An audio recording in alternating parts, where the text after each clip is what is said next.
नमस्कार दोस्तों deep knowledge GS में आपका स्वागत है। दोस्तों आज के इस वीडियो लेक्चर में हम इतिहास का एक बहुत ही इम्पोर्टेंट चैप्टर कवर करने जा रहे हैं जो है वैदिक सभ्यता। दोस्तों ये इतिहास का पार्ट 4 है। इससे पहले मैं 3 पार्ट अपलोड कर चुका हूँ। अगर आपने अभी तक वो नहीं देखे हैं तो उन्हें जाकर भी देख लीजिएगा। तो दोस्तों चलिए लेक्चर की शुरुआत करते हैं। दोस्तों वैदिक सभ्यता को 2 पार्ट में विभाजित किया गया है। एक तो ऋग्वैदिक काल और दूसरा उत्तर वैदिक काल। दोस्तों वैदिक सभ्यता का काल 1500 ईसा पूर्व से 600 ईसा पूर्व तक माना जाता है, जिसमें कि 1500 ईसा पूर्व से 1000 ईसा पूर्व तक ऋग्वैदिक काल और 1000 ईसा पूर्व से 600 ईसा पूर्व तक उत्तर वैदिक काल को माना जाता है।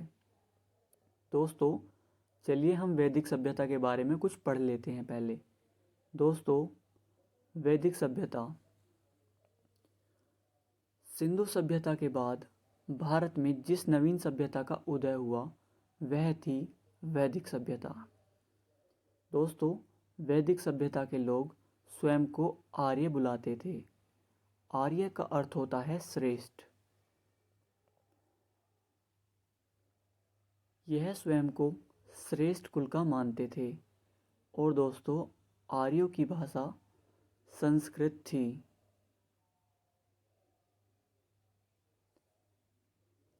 दोस्तों मैक्स मूलर का मानना था कि आर्य मध्य एशिया से आए थे, जबकि स्वामी दयानंद सरस्वती का मानना था कि आर्य तिब्बत से आए थे। वहाँ पर बाल गंगाधर तिलक जी का मानना था कि आर्य उत्तरी ध्रुव से आए थे। दोस्तों इनमें सर्वमान्य मैक्स मूलर का सिद्धांत है कि ये मध्य एशिया से आए थे। दोस्तों नेक्स्ट है हमारा, यह एक ग्रामीण सभ्यता थी लेकिन सिंधु घाटी सभ्यता एक शहरी सभ्यता थी, जैसा कि आप देख सकते हैं। दोस्तों आर्यों की प्रशासनिक इकाई 5 भागों में बटी थी: कुल, ग्राम, विश, जन और राष्ट्र। कुल परिवार को कहा जाता था और राष्ट्र देश को। दोस्तों आगे बढ़ते हैं। वेद को वेद संहिता भी कहा जाता है। वेद का अर्थ होता है ज्ञान। दोस्तों वेदों की संख्या 4 है: ऋग्वेद, यजुर्वेद, सामवेद और अथर्ववेद। दोस्तों वेद के संकलनकर्ता महर्षि कृष्ण द्वापर वेद व्यास जी को माना जाता है। दोस्तों अब हम ऋग्वैदिक काल के बारे में पढ़ते हैं। इस काल की जानकारी हमें ऋग्वेद से मिली है, अतः इस काल को ऋग्वैदिक काल कहा जाता है। ऋग्वेद सबसे प्राचीन वेद है। इसमें 10 मंडल, 1028 सूक्त और 10,462 ऋचाएँ हैं। वेद की रचनाओं को पढ़ने वाले को होत्र कहते हैं। दोस्तों आगे बढ़ते हैं। ऋग्वेद के तीसरे मंडल में गायत्री मंत्र है। गायत्री मंत्र की रचना विश्वामित्र ने की थी। ऋग्वेद के 10वें मंडल में पुरुष सूक्त श्लोक में 4 वर्ण हैं: ब्राह्मण, क्षत्रिय, वैश्य और शूद्र, जैसा कि आप देख सकते हैं। दोस्तों ऋग्वैदिक काल में ही लोहे की खोज हुई और निष्क निशाका नामक गले में पहने जाने वाला एक स्वर्ण आभूषण था।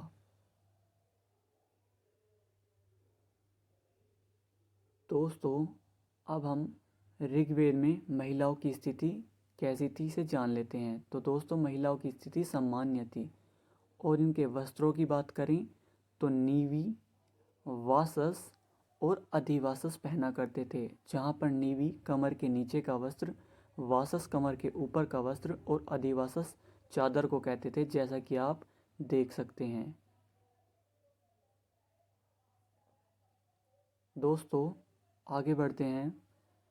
दोस्तों इनके देवता की बात करें तो ये इंद्र को मानते थे। इंद्र के लिए 250 श्लोक, अग्नि के लिए 200 श्लोक और सोम को मानते थे। इंद्र को वर्षा का देवता और अग्नि को अग्नि का देवता मानते थे। चलिए आगे बढ़ते हैं। दोस्तों अब हम उत्तर वैदिक काल की बात करते हैं, जो 1000 ईसा पूर्व से 600 ईसा पूर्व तक चला। दोस्तों इसमें हम सबसे पहले यजुर्वेद को पढ़ते हैं। दोस्तों यजुर्वेद में यज्ञ के नियमों और विधि विधान का उल्लेख है। इनका पुरोहित अर्धवायु था। यह गद्य और पद्य दोनों में लिखित है। चलिए आगे बढ़ते हैं और पढ़ते हैं सामवेद। दोस्तों सामवेद में साम का अर्थ होता है गान। सामवेद को भारतीय संगीत का जनक माना जाता है।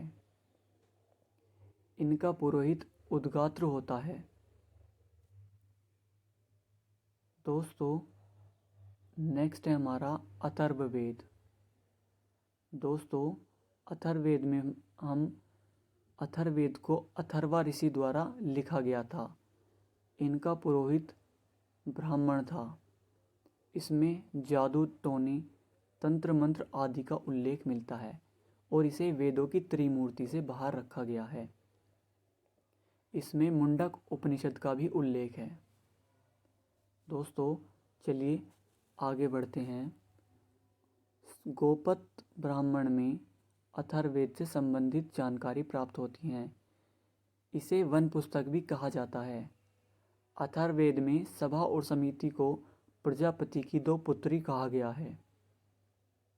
दोस्तों वेदों की संख्या 4, पुराणों की संख्या 18 और उपनिषद की संख्या 108 है। उपनिषद का शाब्दिक अर्थ होता है गुरुओं के समीप बैठना। और दोस्तों सत्यमेव जयते मुंडक उपनिषद से लिया गया है।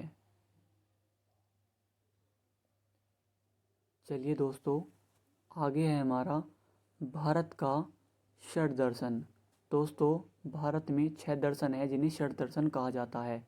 नंबर 1 सांख्य दर्शन, नंबर 2 न्याय दर्शन, नंबर 3 योग दर्शन, नंबर 4 वैशेषिक दर्शन, नंबर 5 उत्तर मीमांसा और नंबर 6 पूर्वी मीमांसा। सांख्य दर्शन को कपिल ऋषि ने लिखा है। न्याय दर्शन को गौतम ऋषि ने लिखा है। योग दर्शन को पतंजलि ने लिखा है। वैशेषिक दर्शन को कणाद ऋषि ने लिखा है। उत्तर मीमांसा को वादरायण ने और पूर्वी मीमांसा को जैमिनी ने लिखा है। दोस्तों आर्यों का व्यवसाय कृषि और पशुपालन था। आगे बढ़ते हैं हम और देखते हैं वैदिक काल में खाद्य पदार्थों को क्या कहते थे। तो जौ को यव कहा जाता था, धान को व्रही कहा जाता था और दोस्तों गेहूं को गोधूम कहा जाता था। दोस्तों वैदिक काल के लोग गाय को अधन्य मानते थे।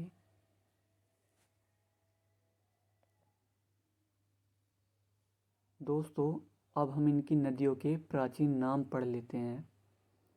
तो दोस्तों सबसे पहले है झेलम, जिसे वितिस्ता कहा जाता था। चीनाब को आशिकनी कहा जाता था। रावी को पुरुषणी कहा जाता था और व्यास को विपासा कहा जाता था। दोस्तों अब हम इसके कुछ इम्पोर्टेंट पॉइंट्स देख लेते हैं। तो पहला है आर्यों का व्यवसाय पशुपालन था। दूसरा है हमारा आर्यों का समाज पितृ प्रधान था। नेक्स्ट है, गाय को सबसे पवित्र पशु मानते थे। नेक्स्ट है हमारा, इनको सबसे प्रिय पशु घोड़ा लगता था। नेक्स्ट है, सरस्वती नदी को सबसे पवित्र नदी मानते थे। नेक्स्ट है हमारा, ऋग्वैदिक काल में इंद्र और उत्तर वैदिक काल में प्रजापति देवता को सर्वाधिक मानते थे ये।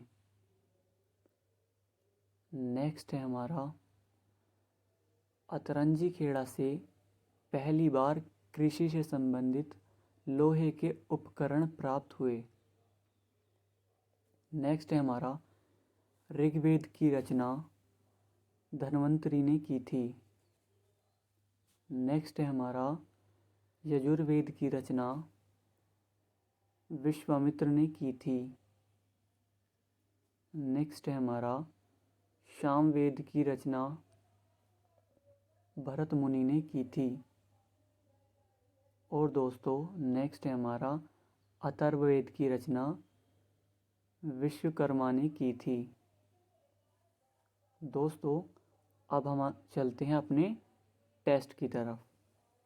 तो दोस्तों हमारा पहला क्वेश्चन है, वेदों की संख्या कितनी है? Option A 1, option B 2, option C 3 या ऑप्शन डी 4। तो दोस्तों इसका सही जवाब है ऑप्शन डी 4। नेक्स्ट है हमारा, सबसे पुराना वेद कौन सा है? Option A Rigveda, option B Yajurveda, option C Samaveda या ऑप्शन डी अथर्ववेद। तो दोस्तों इसका सही जवाब है ऑप्शन ए ऋग्वेद। नेक्स्ट है हमारा, ऋग्वेद में कितने मंडल हैं? Option A 5, option B 10, option C 15 या ऑप्शन डी 20। दोस्तों इसका सही जवाब है ऑप्शन बी 10। नेक्स्ट है हमारा, गायत्री मंत्र का उल्लेख किस वेद में है? Option A Rigveda, option B Yajurveda, option C Samaveda या ऑप्शन डी अथर्ववेद। तो दोस्तों इसका सही जवाब है ऑप्शन ए ऋग्वेद। नेक्स्ट है हमारा, ऋग्वेद में सबसे पवित्र नदी किसे माना गया है? Option A Sindhu, option B Ganga नदी, ऑप्शन सी यमुना नदी या ऑप्शन डी सरस्वती नदी। तो दोस्तों इसका सही जवाब है ऑप्शन डी सरस्वती नदी। अगला क्वेश्चन है हमारा, सबसे नया वेद कौन सा माना जाता है? Option A Rigveda, option B Yajurveda, option C Samaveda या ऑप्शन डी अथर्ववेद। तो दोस्तों इसका सही जवाब है ऑप्शन डी अथर्ववेद। अगला क्वेश्चन है हमारा, वैदिक काल में जो राजा अपनी प्रजा से कर वसूलता था उसे क्या कहते थे? ऑप्शन ए जजिया कर, ऑप्शन बी बलि, ऑप्शन सी कर या ऑप्शन डी लगान। तो दोस्तों इसका सही जवाब है ऑप्शन बी बलि। अगला क्वेश्चन है हमारा, सत्यमेव जयते कहाँ से लिया गया है? Option A Rigveda, option B Shatapatha Brahmana, option सी यजुर्वेद या ऑप्शन डी मुंडक उपनिषद। तो दोस्तों इसका सही जवाब है ऑप्शन डी मुंडक उपनिषद। अगला क्वेश्चन है हमारा, भारतीय संगीत का जनक किस वेद को माना जाता है? Option A Rigveda, option B Yajurveda, option C Samaveda या ऑप्शन डी अथर्ववेद। तो दोस्तों इसका सही जवाब है ऑप्शन सी सामवेद। अगला क्वेश्चन है हमारा, वैदिक लोगों द्वारा सबसे पहले किस धातु का प्रयोग किया गया? तो दोस्तों इसका ऑप्शन है लोहा, ऑप्शन बी सोना, ऑप्शन सी चांदी या ऑप्शन डी पीतल। तो दोस्तों इसका सही जवाब है ऑप्शन ए लोहा। अगला क्वेश्चन है हमारा, ओम कहाँ से लिया गया है? Option A Rigveda, option B Yajurveda, option C Samaveda या ऑप्शन डी बृहदारण्यक उपनिषद। तो दोस्तों इसका सही जवाब है ऑप्शन डी बृहदारण्यक उपनिषद। अगला क्वेश्चन है, योग दर्शन के प्रतिपादक कौन थे? Option A Manu, option B Patanjali, option C Vishvamitra या ऑप्शन डी कणाद। तो दोस्तों इसका सही जवाब है ऑप्शन बी पतंजलि। दोस्तों अगर आप चाहते हैं कि मैं ऐसे ही मज़ेदार वीडियो लाता रहूं तो हमारे चैनल को सब्सक्राइब करें।